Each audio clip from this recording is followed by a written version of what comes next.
Chers frères et sœurs, bonsoir.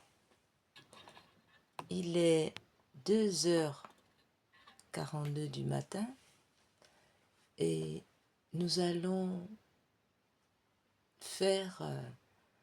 méditer avec notre Seigneur dans le jardin des Oliviers, ce qu'on appelle l'heure sainte. Alors, avant, nous allons expliquer ce que c'est que l'heure sainte. C'est l'heure qui a précédé la passion de notre Seigneur lorsqu'il était au jardin des Oliviers. Alors, l'heure sainte, c'est cette méditation de l'agonie de Jésus au jardin des Oliviers que l'on fait ordinairement le jeudi soir, entre le jeudi soir et le vendredi. C'est cette heure sainte, donc, est la réplique de ce que Jésus avait demandé à ses apôtres privilégiés lorsqu'il leur a dit « veiller une heure avec lui ». Cette contemplation des souffrances du Sauveur à Gethsémani dispose l'âme de manière excellente à faire la communion réparatrice du lendemain. Voilà. C'est pourquoi il est très important, tous les jeudis soirs,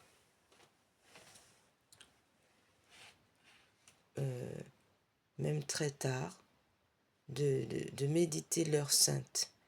C'est voilà, pour avoir vraiment de meilleures dispositions pour faire la communion réparatrice le lendemain et pour vraiment engager une relation intime avec notre Seigneur. Alors nous allons commencer. Au nom du Père, du Fils et du Saint-Esprit. Amen.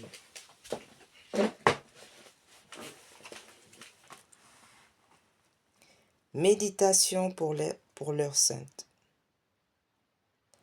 Adoramus te Christe, et benedictimus tibi, qua per sanctam, agoniam et passionam, tuam redemisti mondum.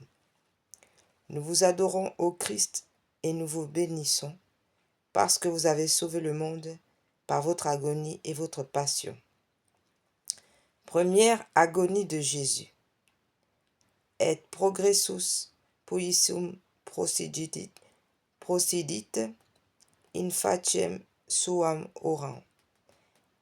Il s'éloigna un peu et se prosterna la face contre terre pour prier. Le moment est venu où Dieu le Père va, selon la parole du prophète, mettre sur ce Fils les iniquités de nous tous. Le Fils se dévoue volontairement pour nous et le Père consent, pour notre salut, à poursuivre sur son propre Fils les droits de sa justice. Il aime tant le monde qu'il livre Jésus pour nous sauver. Et non seulement il le livre, mais il le frappe lui-même à cause des iniquités de son peuple.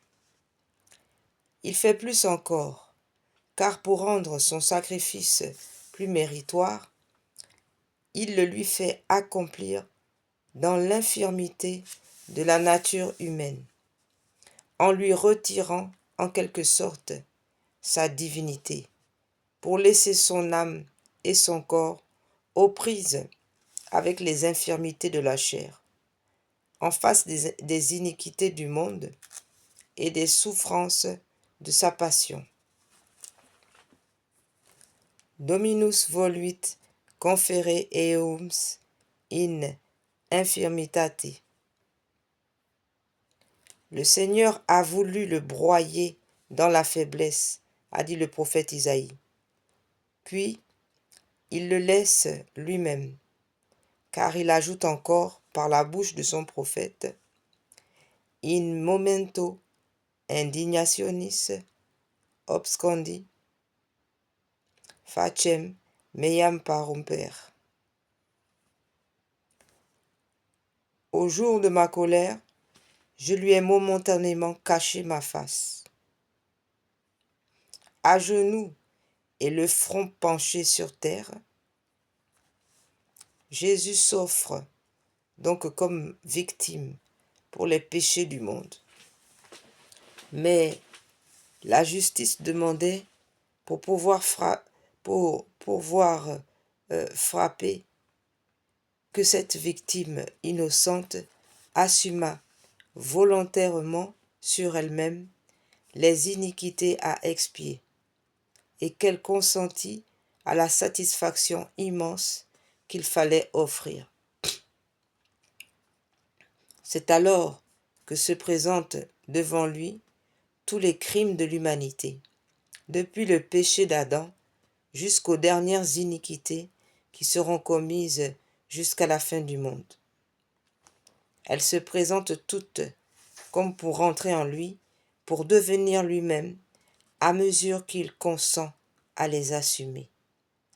Il se voit peu à peu chargé, revêtu de toutes les abominations de la terre, les impiétés, les blasphèmes, les sacrilèges, les injustices, les turpitudes, les apostasies, les haines, les jalousies, les parricides, les avortements. Tout cela fond sur lui et l'envahit. Bientôt, il est comme noyé dans une mer immense, dans son regard divin. Peut à peine sonder la profondeur et l'étendue. L'humanité en lui se revêt de tous ses crimes, et la divinité, devant laquelle les anges saints eux-mêmes se voilent la face de leurs ailes, veut fuir cette abominable corruption qui s'approche, qui semble l'atteindre. Son âme toute sainte tend à suivre la divinité qui s'enfuit. C'est une lutte suprême, une agonie terrible qui fait frissonner tout son corps. Une sueur abondante s'échappe de tous ses membres et coule jusqu'à terre. Maudit de son père, sans cesser d'être son fils, délaissé de sa divinité, sans cesser d'être Dieu. Il se tord comme un ver sous le poids de cette malédiction vengeresse du péché qu'il assume. Ne va-t-il pas mourir dans cette agonie terrible? Et son cœur brisé, pourra-t-il supporter une aussi violente douleur? Non, un miracle de sa toute-puissance retient son âme captive dans son corps. Ce n'est que le premier pas. Il prend sur lui les iniquités de nous tous. Et c'est Dieu le Père qui, pour nous sauver, les impute à son Fils. Il poursuit le péché sur celui qui ne l'avait point connu. Cependant, après une heure d'accablement, le Sauveur se relève et va vers ses apôtres. Et venit ad discipulbus suos et invenit eios dominientes. Il vient auprès de ses disciples et les trouva endormis. Voyons ici notre divin Sauveur, tout accablé de tristesse et d'horreur, défiguré, chancelant et presque incapable de se soutenir. On dirait qu'il va voir s'il trouvera un ami qui écoute le récit de ses douleurs, une âme qui compatisse à ses tristesses. Il cherche un épanchement d'amitié. Il semble pressé d'aller trouver ce qu'il a appelé non ses serviteurs, mais ses amis.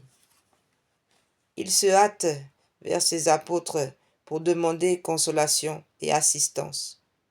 Son regard se porte vers eux, mais hélas, il se voit bien seul, car ils dorment, tous les trois. Il les réveille et ils ont peur de lui. Ils ont peine à le reconnaître, tant sa démarche est incertaine. tant sa figure est contractée par la douleur et l'abattement. Ils ne savent trouver un mot pour le consoler.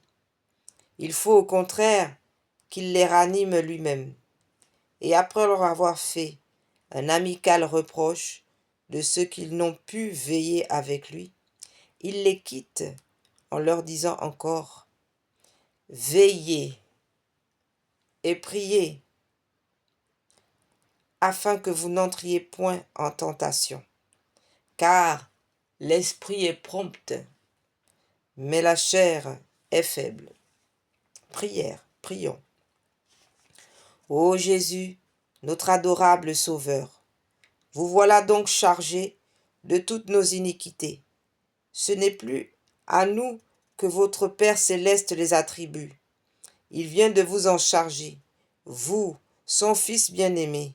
Ô amour de Dieu le Père, que vous êtes grand. Vous livrez ce bon Jésus, ce Fils chéri. Vous le maudissez en quelque sorte, vous l'immolez inexorablement pour les ingrats, pour des coupables, pour des assassins comme nous.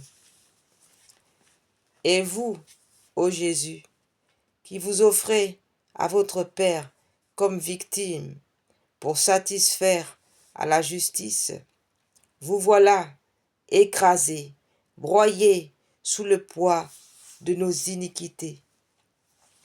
Pourrions-nous rester insensibles à tant de bonté, que nos cœurs se brisent de douleur d'avoir contribué à l'immolation de l'adorable victime, qu'il se pénètre d'une horreur bien grande pour le péché et d'une reconnaissance bien vive pour un si grand amour.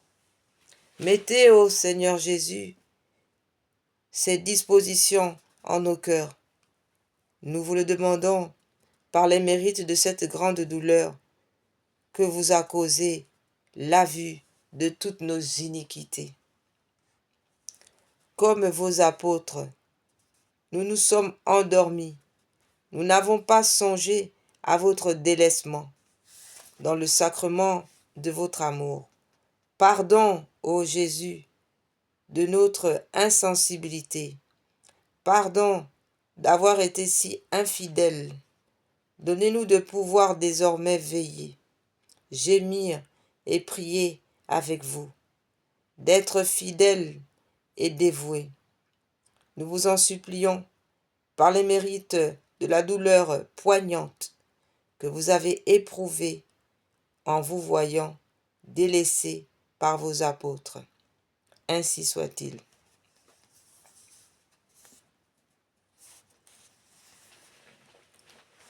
Deuxième agonie. Adoramus te Christe, et benedictimus te, qui per sanctam agoniam et passionem tuam redemisti mondum. Nous vous adorons, ô Christ, et nous vous bénissons, parce que vous avez sauvé le monde par votre agonie et votre passion. Interum secundum hablit et oravit. Il s'en alla de nouveau et pria. Matthieu 20, 28, Matthieu 26, 42. Après cet entretien, Jésus retourne à sa grotte, encore tout pénétré de l'horreur des premières visions. Il est promptement saisi de frayeur à l'aspect de celle qu'il voit s'avancer maintenant. Sa nature frémit et s'épouvante. Il se prosterne encore la face contre terre et considère la beauté primitive de l'âme humaine avant le péché d'Adam et le triste état où son iniquité l'a réduite. Il voit le tort qu'elle s'est fait à elle-même et l'injure qu'elle a faite à Dieu. Il s'offre pour opérer la réconciliation, victime pure sans tache. Il souffrira tout ce que réclame la justice divine, tout ce que demande le malheur de cette âme souillée. Mais, ô angoisse, ô amertume, à quoi servira son sacrifice? Ne voit-il pas le plus grand nombre de ces âmes qu'il veut sauver se laisser encore entraîner vers le mal comme par un penchant irrésistible, malgré le secours, les mérites de son sang répandu? Il voudrait les sauver, il veut mourir pour elles, il ne peut les arracher à la damnation. Et cette Église catholique dont il a jeté les fondements, il la voit, à travers les siècles, constamment en butte aux persécutions et aux hérésies, souffrant de la part de ses propres enfants des déchirements plus dangereux et plus lamentables que les persécutions. Lui-même, il se voit à travers les siècles prisonnier, nuit et jour, dans mille et mille sanctuaires, bien peu aimé et souvent outragé, méprisé dans le sacrement de son amour, que d'enfants ingrats qui le méconnaîtront, que de prêtres indignes ou peu pénétrés de la grandeur des saints mystères, que de communions faites par routine et sans préparation, comme sans fruit. Toutes ces pensées oppressent et déchirent son cœur aimant. Lui qui aime tant se voit si peu aimé. Lui qui veut nous sauver, compter tant de déceptions. Une abondante sueur de sang ruisselle de tout son corps. Par intervalles, un sanglot monte de sa poitrine, oppressé. Il répète sa prière. Mon Père, s'il est possible que ce calice s'éloigne de moi, cependant, non que votre volonté se fasse et non la mienne. Au milieu de cette angoisse inexprimable, Jésus se relève, tout pâle, tout défait, semblable à un homme qui ne pourrait supporter plus longtemps la vue d'un spectacle déchirant. Il se dirige encore une fois vers ses apôtres qui, accablés par la tristesse, désolés de savoir leur maître dans un état si lamentable, cherchent le sommeil pour faire trêve à leur affliction. Les soupirs douloureux de Jésus qui s'approchent attirent leur attention, mais il est si défiguré qu'ils croient voir un fantôme. Ils se lèvent promptement pour le soutenir. Il leur parle alors de la trahison de Judas, des souffrances horribles qu'il doit endurer le lendemain, avant de mourir et d'être enseveli. Il leur recommande sa mère, la Vierge Marie, et les saintes femmes. Et comme à la dernière scène, il leur dit d'être bien unis entre eux.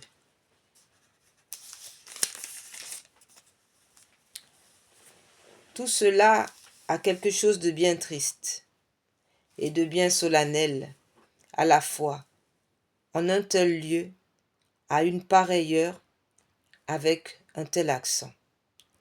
C'est un père mourant qui donne ses avis, fait ses recommandations dernières à ses enfants, mais à des enfants qui ne le comprennent pas à cause de leurs troubles. Il était si divinement beau il y a quelques heures au banquet eucharistique, et maintenant il est si misérablement changé. Qu'est-il arrivé et d'où provient cette tristesse? Que deviendront-ils s'il vient à leur manquer?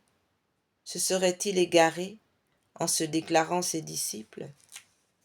Le divin Sauveur voit bien tout ce que ces cœurs renferment de préoccupations terrestres. Il connaît la cause vraie de leur frayeur, de leur tristesse, et combien peu ils ont ce véritable amour, cet amour désintéressé qui s'appuie sur la foi, la confiance entière et qui exclut l'intérêt personnel. Mais non, il ne peut avoir à cette heure aucune consolation. Et tandis que son père se montre inexorable et lui présente le calice d'amertume, ses apôtres lui présentent l'image vivante de tant de chrétiens qui ne l'aimeront que dans les consolations et le succès, et qui se montreront effrayés, hésitants, lorsqu'il se présentera à eux sous les traits austères du devoir ou de l'épreuve. Aussi, l'abattement et la douleur pénètrent de plus en plus dans son âme. Il veut retourner à la grotte pour se résigner dans la prière, mais il est incapable de se soutenir. Ses apôtres l'accompagnent et le laissent sans avoir pu lui dire une parole de consolation. L'effroi les gagne de plus en plus et Jésus se met à prier. Prions. Ô Jésus, notre aimable Sauveur, pourrions-nous rester insensibles à cette lutte qui vous a réduit à un tel état d'inexprimable douleur? Rendez nos cœurs sensibles au souvenir de tant de souffrances, que nos yeux versent jour et nuit des larmes abondantes sur nos propres ingratitudes et sur celles qui vous sont si pénibles, parce qu'elles vous viennent de vos enfants privilégiés. Qu'il nous soit donné, malgré notre misère, de nous immoler pour vous, comme vous vous êtes immolés pour nous, et que nous puissions dédommager votre cœur adorable de tant de poignante ingratitude par l'amour, la fidélité et la générosité de votre service. Nous vous demandons cette grâce, ô Jésus, par les mérites de cette sueur de sang que vous a causé la vue de l'ingratitude des âmes. Quelle douleur a dû vous saisir dans votre seconde visite à vos apôtres. Vous voilà encore obligés de vous retirer sans avoir pu recevoir d'eux une parole de consolation, ni leur faire comprendre votre affliction. Que de fois aussi n'êtes-vous pas sortis de votre tabernacle pour venir nous dire votre délaissement, vos douleurs et vos tristesses dans la divine Eucharistie. Mais hélas, nos cœurs lâches et tièdes ne vous ont pas compris ou n'ont pas voulu vous écouter. Pardon, oui, pardon d'avoir été sourds à votre voix. Faites qu'à l'avenir, nous soyons plus généreux, plus fidèles, plus dévoués, vous écoutant dans la tristesse comme dans la joie, vous aimant uniquement pour vous et non pour vos faveurs. Ainsi soit-il. Troisième agonie. Adoramus te Christe, et benedictimus tibi, quia per sanctam agoniam et passionem tuam redemisti mundum. Nous vous adorons au Christ et nous vous bénissons parce que vous avez sauvé le monde par votre agonie et votre passion. Et relectis iis iterum hablit et oravit tertio. Les ayant laissés, il s'en alla de nouveau et pria pour la troisième fois. Matthieu 26, 44. L'angoisse et l'affliction grandissent dans le cœur de Jésus. À mesure que le temps avance, tout ce qu'il doit souffrir se présente en ce moment devant ses yeux et sa pensée. Il voit par avance sa passion dans toute son horreur, toutes ses souffrances, toutes ses douleurs, depuis le baiser de Judas jusqu'au dernier soupir, se montre, se présente, s'approche, comme si elles le saisissent déjà. Il en est effrayé. Il frémit, il soupire, il lutte. Une nouvelle sueur de sang couvre son corps et coule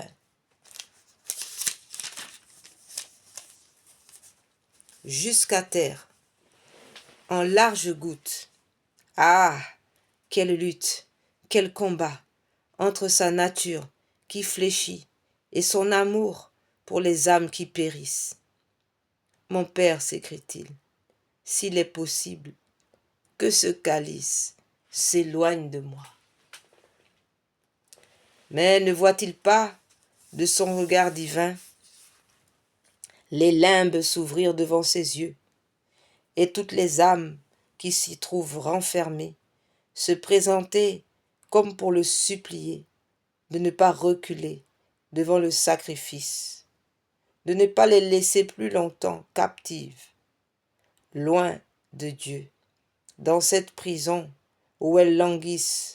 Ne voit-il pas ensuite tous les martyrs, les confesseurs, les vierges, en un mot, tous les saints, qui doivent un jour sanctifier leurs œuvres avec les mérites de sa passion, paraître devant ses yeux avec une beauté admirable. Chacun selon son rang et ses mérites. Ce magnifique spectacle se déroule devant lui, et son âme est toute transportée, car il aime les âmes.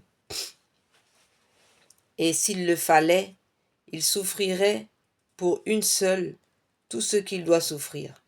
Mais le calice est bien amer, et son père le lui présente toujours. Il faut qu'il accepte pour le boire jusqu'à la lie, sans qu'il en puisse laisser perdre une goutte. Et il s'écrie : « Mon Père, que votre volonté soit faite, et non pas la mienne. » Au même instant, un ange lui apparut, venant du ciel pour le réconforter. Sa figure aussitôt rayonne et paraît tout illuminée. Qu'est devenue cette sueur de sang qui le couvrait tout à l'heure? Quelle est la cause de ce courage tranquille et serein qui paraît maintenant dans toute sa personne? C'est qu'il a accepté le calice. Après avoir senti toutes les amertumes, compris par avance toutes les ignominies, c'est qu'il a remporté la victoire sur les défaillances de sa nature humaine. C'est que ce désir, cette soif qu'il a de racheter, de sauver les âmes, va être satisfaite. Bientôt, son sacrifice sera consommé. Encore quelques instants, et le jour tant désiré va paraître encore. Quelques heures, et les mérites infinis nous seront acquis par son sang. Nos âmes seront rachetées. Une dernière fois, Jésus quitte la grotte. Il ne chancelle pas. Son pas est assuré. Ses apôtres sont endormis. Il les réveille. Il leur parle avec bonté et il leur dit : « Levez-vous, allons au-devant de ceux qui viennent pour me prendre. » Ses apôtres le suivent. Ils vont au-devant du traître qui s'avance avec une audace infernale. Jésus l'attend avec un calme si grand qu'on dirait qu'il attend un bienfaiteur et non un traître, un ami et non un ennemi. Il l'avait bien choisi pour être du nombre de ses amis, mais le misérable a abusé des bontés de son maître. Ses bienfaits n'ont servi qu'à le jeter dans l'abîme. Misérable, que vas-tu faire? Ou plutôt, qu'as-tu fait? Tu as vendu ton maître et tu vas le trahir par un baiser. Jésus est debout sur le bord du chemin. En voyant s'avancer le traître et sa troupe, il leur dit: « Qui cherchez-vous » leur dit-il. Ils répondent: « Jésus de Nazareth. » « C'est moi, dit-il. » À ces mots, les malheureux tombent, les visages contre terre. « Qui cherchez-vous » leur dit-il encore. Ils répondent: « Jésus de Nazareth. » « C'est moi, je vous l'ai dit. » À ce nom qui abat et qui relève, qui condamne et qui sauve, il se relève, et Judas le réprouvé s'approche de Jésus. « Je vous salue, maître. » Et il lui donne un baiser. Jésus reçoit ce baiser déicide et lui dit: « Mon ami, qu'êtes-vous venu faire ici? C'est donc par un baiser que vous livrez le Fils de l'homme. » L'accent de cette parole eût ému les cœurs les plus durs, tant il renfermait de tendresse et de miséricorde. Et cependant, Jésus voyait et embrassait dans la personne de Judas tous les sacrilèges profanateurs du sacrement de son amour, qui le livreront comme lui par le baiser de l'Eucharistie, à Satan et à leur passion déréglée.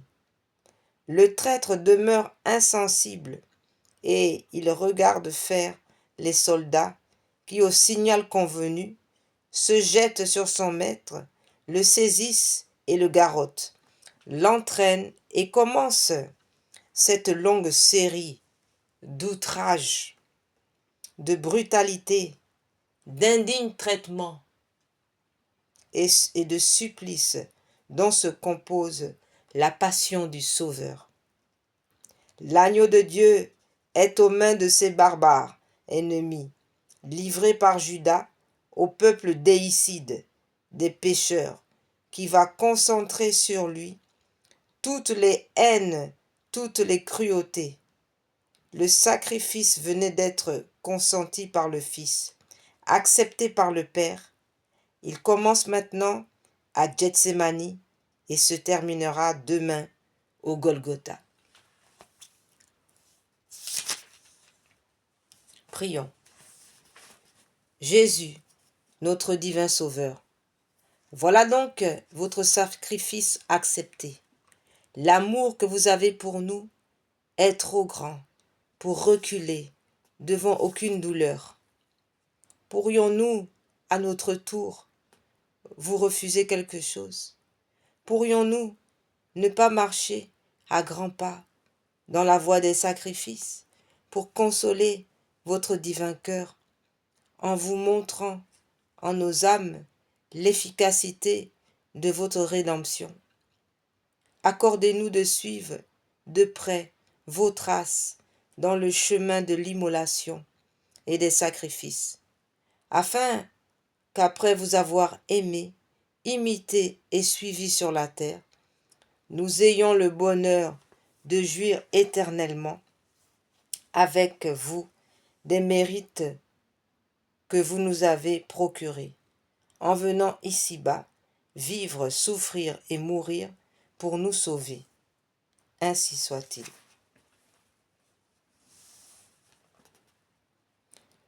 Pardonnez, Seigneur, pardonnez à votre peuple. Ne soyez pas éternellement irrités contre nous. Parce Domini, parce Pulutue, nei internum irascaris nobis. Nous terminons cette heure sainte par une louange réparatrice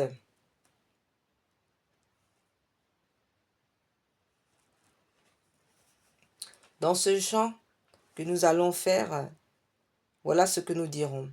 Adorons le prosterné, que s'effacent les anciens rites devant le culte nouveau, que la foi vienne supplier aux faiblesses de nos sens. Au Père, au Fils, qu'il engendre louange et joie, débordante, salut, honneur toute puissance et toujours bénédiction. À l'Esprit qui les deux procède, soit rendu même louange. Amen. Vous leur avez donné le pain du ciel, qui renferme en lui toute joie. Prions le Seigneur Jésus-Christ dans cet admirable sacrement. Vous nous avez laissé le mémorial de votre passion. Donnez-nous de vénérer d'un si grand amour les mystères de votre corps et de votre sang, que nous puissions recueillir sans cesse le fruit de votre rédemption. Vous qui vivez et régnez pour les siècles des siècles. Amen. Tantum ergo sacramentum venererumus cernui, en antiquum documentum novo cedaritui, praeste fide supplementum sensum defectui. Genitori genitoruque laosa jubilatio, salus honor virtus quoque sine beneditio, procendi abutroque comparsi laudatio. Amen. Panem de cielo praesti eis, omne delectamentum in se habentem. Oremus. Deus, qui nobis sub sacramentum mirabili passionis, tua memorium reliquisti tribue coesemus itanos corporis et sanguinis, tui sacra mysteria venerari, ut redemptionis tuae fructum in nobis jugiter sensiamus, qui vivis regnas in saecula saeculorum. Amen. Dieu soit béni. Béni soit son saint nom. Béni soit Jésus-Christ, vrai Dieu et vrai homme. Béni soit le nom de Jésus. Béni soit son sacré cœur. Béni soit son précieux sang. Béni soit Jésus, au très saint sacrement de l'autel. Béni soit l'Esprit Saint consolateur. Béni soit l'incomparable Mère de Dieu, la très sainte Vierge Marie. Béni soit sa sainte et immaculée conception. Béni soit sa glorieuse Assomption. Béni soit le nom de Marie, Vierge et Mère. Béni soit Saint Joseph, son très chaste époux. Béni soit Dieu, dans ses anges et dans ses saints.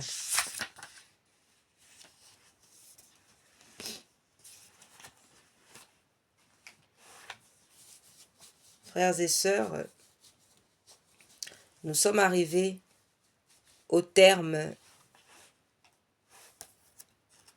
de cette méditation.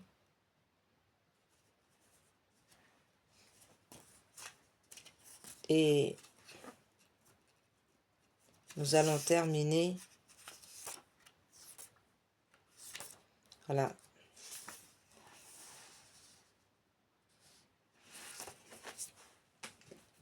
Que Dieu vous bénisse et qu'il vous protège contre toute âme forgée pour vous faire du mal. Par l'intercession de Notre-Dame du Mont Carmel, nous supplions le Seigneur de nous protéger tous par la puissance de l'Esprit Saint,